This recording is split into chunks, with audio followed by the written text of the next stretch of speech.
Endi samolyotlarga navbat. Rossiyada yonilg'i taqchilligi kuchaymoqda.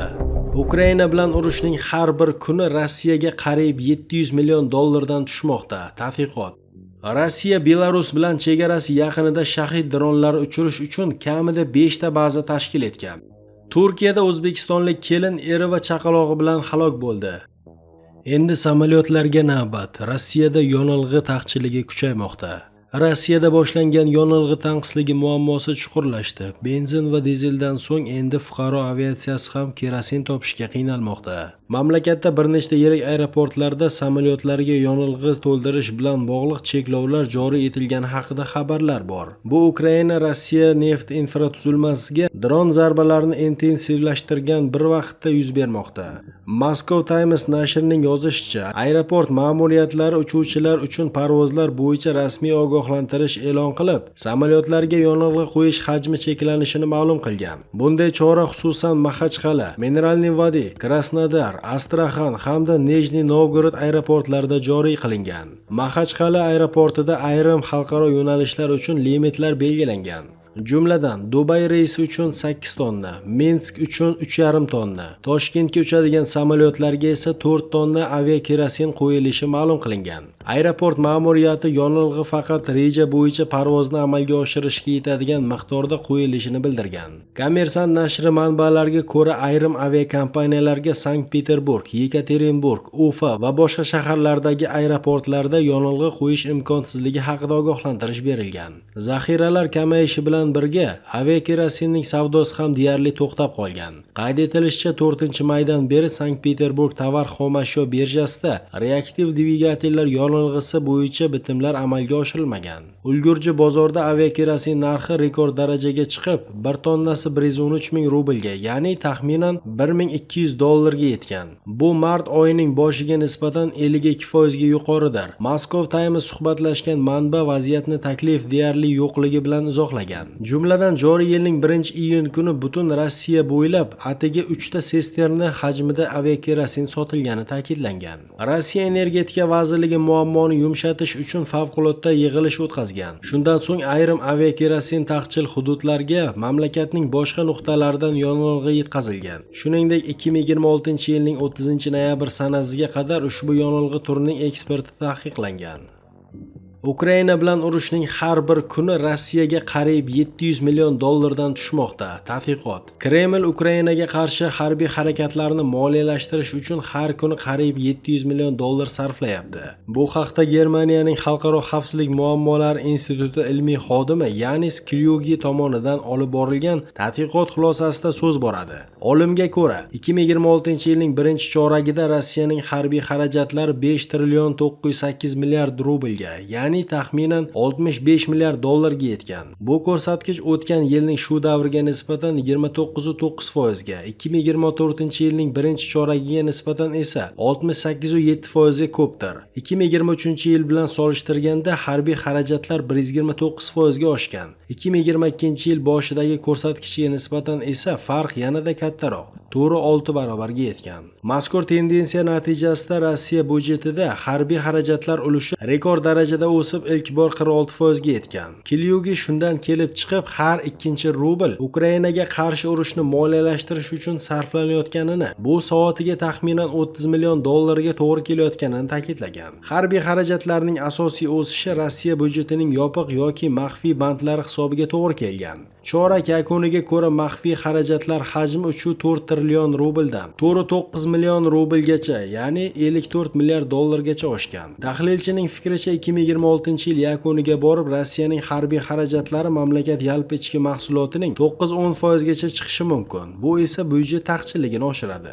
Financial Times nashrining o'z manbalariga tayanib xabar berishicha, Rossiya Moliya vazirligi urush ehtiyojlari uchun fuqarolik sektoridagi ayrim xarajatlarni muzlatishni taklif qilgan.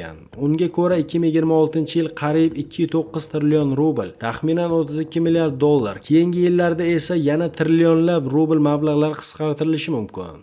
Belyugining hisob-kitoblariga ko'ra, Ukrainaga qarshi keng ko'lamli urush boshlangan 2022-yildan beri rossiyaliklar harbiy harakatlarni moliyalashtirish uchun qariyb 54 trillion rubl, ya'ni 746,6 milliard dollar sarflagan. Avvalroq Germaniya razvedkasi Rossiya urushi xarajatlari haqida asl ko'rsatkichlarni yashirayotgani haqida ma'lum qilgan edi.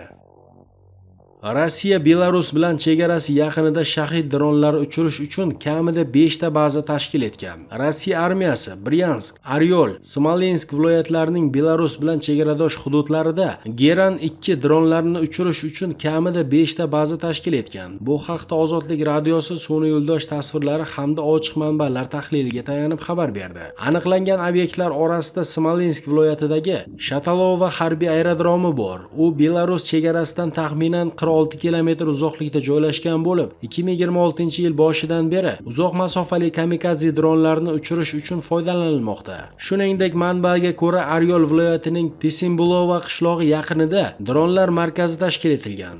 Rossiyaning Zvezda kanali uni dunyodagi eng katta markaz deb atagan. Bazaning maydoni qariyb 8 kvadrat kilometr bo'lib, 12 ta uchirish qurilmasi hamda dronlarni saqlash uchun 100 ga yaqin obyektlar borligi aytiladi. Maqola mualliflari yana 3 ta hududda mana shunday bazalarni topishgan. Tahlilchilarga ko'ra, Belarus bilan chegaraga yaqin joylashgani bois ular kamikadze dronlarining uchish masofasini qisqartiradi. Bu esa o'z navbatida ukrainaliklar uchun tahdidlarni aniqlash va bartaraf etishni yanada murakkablashtirgan. Ukrainalik harbiy ekspert Anatoliy Xrabchenskiy buni tasdiqlab, mazkur bazalarni joylash shu jihatdan eng qulay nuqtalar deb atagan. Ukraina harbiy havo kuchlari vakili Yuriy Ignat esa Ukraina havo mudofaasining ishini qiyinlashtirayotganini tasdiqlagan. U shuningdek Belarus hududi havo hujumlari uchun tranzit yo'lak sifatida foydalanayotganini qo'shimcha qilgan. Belarus rasmiylarining o'zi ham mamlakat havo sarhadlarini buzilishi bilan bog'liq harakatlar ko'payganini qayd etgan. Mamlakat harbiy havo kuchlari qo'mondoni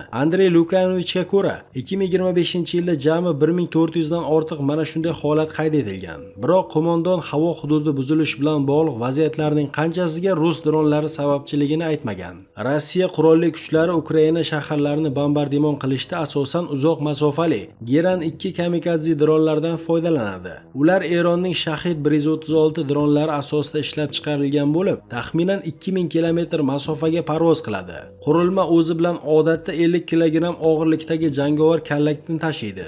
Bu turdagi dronlarning asosiy ustun jihati narx hisoblanadi. Baholashlarga ko'ra, bitta Geran 2 Shahid 136 dronni ishlab chiqarish uchun taxminan 20-50 ming AQSh dollari sarflanadi. Boisi unda qo'llangan komponentlar nisbatan primitiv bo'lib, qimmat turmaydi. Turkiyada o'zbekistonlik kelin eri va chaqalog'i bilan halok bo'ldi.